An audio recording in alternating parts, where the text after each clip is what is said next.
Welcome to another episode of TrackCast. I'm Rich Hansen, the product manager for Track Bowling. And today we're going to talk about the new Criterion Inverse.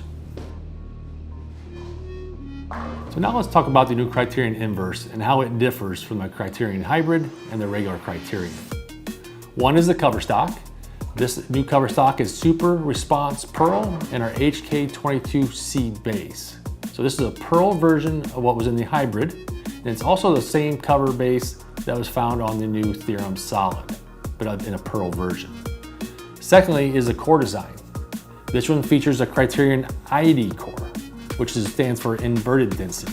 So same shape as the original Criterion, but whereas in the original, the inner piece was a lighter density and the main body was denser, we're actually inverting those. So what that does is going to lower RG slightly, because now this piece is the densest. It's going to lower the differential slightly, and also lower the intermediate differential slightly. So what we end up with is 2496 for our RG, 0.047 for our differential, and 0.016 for our intermediate differential. So what are those changes going to give you? That cover stock change to the Super Response Pearl and the HK22C base with those new core numbers and the inverted density. We're going to see cleaner look through the front part of the lane. We're going to have a strong back end reaction, and this ball is going to match up best on medium oil conditions. So now let's talk about how this ball is going to compare to our two previous launches, the Theorem Solid and the Paragon Shadow.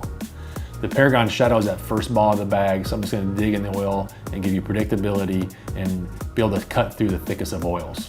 The Theorem Solid is a little bit different. It's a little cleaner through the front, still an asymmetric piece, but more responsive down lane, but still designed to handle medium to heavy oil conditions.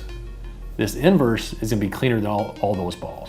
It's going to store more energy through the front, be a much more responsive ball at the back end of the lane. So when the front starts to break down a little bit, it may not be the first ball to your bag, but it's a ball you're going to transition to from that Paragon Shadow or that Theorem Solid. So now let's talk about where this new Inverse fits into the Criterion line. So we have the Criterion Hybrid, and now the Criterion Inverse.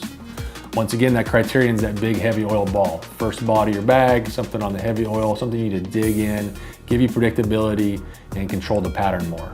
So then we have the Criterion Hybrid, a polished hybrid version, Super Response hybrid cover stock, same HK22C base. Ball was cleaner than the Criterion, but had more of a mid-lane reaction, still predictable, but a little bit more flip down lane. Now with the Inverse, we're changing those core numbers. We're going to a Pearl version of that Super Response cover stock, get us cleaner reaction to the front and a much more responsive motion down lane because of those core numbers and that cover change. All right, so there we wrapped up talking about the new Criterion Inverse. For more information about this ball or other great track products, make sure you visit trackbowling.com, and as always, make sure you follow us on our social media channels.